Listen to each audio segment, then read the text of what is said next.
पूरा देश कोरोना की मार से कराह रहा है। चारों ओर उदासी का मंजर है, चारों ओर तड़प की तस्वीरें हैं, चारों ओर लोग मर रहे हैं, प्रार्थनाएं कर रहे हैं, भाग रहे हैं, चिल्ला रहे हैं। और इस बेबसी बेचारगी बदहवासी को दूर करने के लिए क्या सिर्फ अब एक ही रास्ता बचा है? लॉकडाउन। क्या लॉकडाउन ही अब कोरोना की इस महामारी को रोकने में कारगर हथियार बचा है? सवाल इसलिए उठा है क्योंकि भले ही पीएम मोदी ने कहा हो कि लॉकडाउन को अंतिम विकल्प माने, मगर मौजूदा समय यही कह रहा है कि शायद अंतिम विकल्प मानने की घड़ी आ गई है, जिसकी दुहाई अब हरियाणा के स्वास्थ्य मंत्री अनिल विज भी दे रहे हैं। हम बिल्कुल भी लॉकडाउन नहीं लगाना चाहते थे, लेकिन लोगों को जिस प्रकार से कोविड के नियमों का पालन करना चाहिए था वो लोगों ने नहीं किया। हमारी भरसक कोशिशों के बावजूद भी नहीं किया। उससे कोरोना के केसेस बहुत बढ़ गए, तो इसलिए हमें अब कोई चारा नहीं बचा था।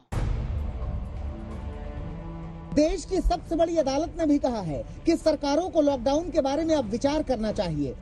हालांकि सुप्रीम कोर्ट की ओर से यह भी कहा गया है कि अगर संक्रमण रोकने के लिए लॉकडाउन लागू किया जाता है तो इससे पहले गरीब तबके की जरूरतों को पूरा करने का ध्यान भी रखा जाए।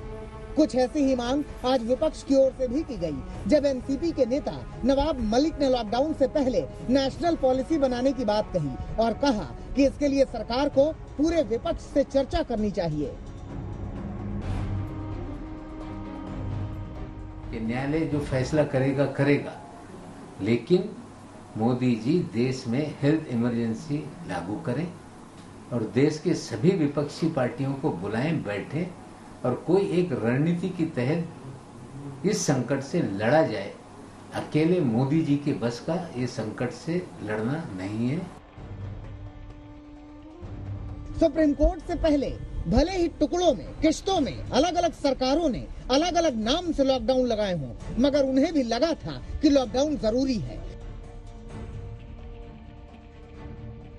सबसे पहले लॉकडाउन वाली इस पहल की शुरुआत महाराष्ट्र में हुई, जो कोरोना संकट से सबसे ज्यादा जूझ रहा है।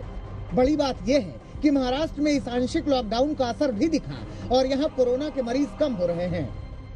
1 मई को देश में करीब 4 लाख केसेज रिपोर्ट हुए थे, तो 2 मई को करीब 3,92,000 केसेज, और अगर पिछले 24 घंटे का डेटा एनालाइज करें तो पाते हैं 3,67,000 केसेज।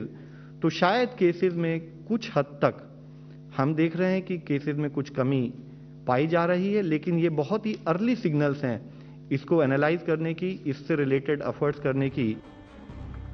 महाराष्ट्र के बाद राजस्थान, ओडिशा जैसे राज्यों ने आंशिक लॉकडाउन या कर्फ्यू का फैसला किया और कई राज्य वीकेंड लॉकडाउन की ओर बढ़े। ये बात साफ है कि कमजोर तबकों को होने वाली मुश्किल और आर्थिक हालात को देखते हुए अब तक लॉकडाउन को आखिरी विकल्प माना जा रहा था, लेकिन कोरोना की मार को देखते हुए अब खुद व्यापारिक संगठन लॉकडाउन की वकालत करते दिख रहे हैं। प्रधानमंत्री से आग्रह किया है कि वो कोरोना पर राष्ट्रीय लॉकडाउन घोषित करे। अनेक राज्यों के अंदर जहां पर कोरोना तेजी से बढ़ रहा है, लगभग कहीं ना कहीं लॉकडाउन की स्थिति है। ऐसे में यदि एक राष्ट्रीय लॉकडाउन किया जाता है तो कोरोना का काफी हद तक हम लोग सामना कर सकेंगे, लोगों को कोरोना से प्रभावित होने से बचा सकेंगे। पूरी कोशिश और कवायद बस इसी बात की है कि किसी तरह से भी कोरोना संक्रमण की चेन तोड़ी जा सके और महामारी की मार से आई इस आफत से लोगों को राहत दिलाई जा सके, चाहे इसके लिए कुछ समय के लिए लॉकडाउन जैसा सख्त कदम ही क्यों न उठाना पड़े। दिल्ली से संजय शर्मा के साथ आज तक ब्यूरो।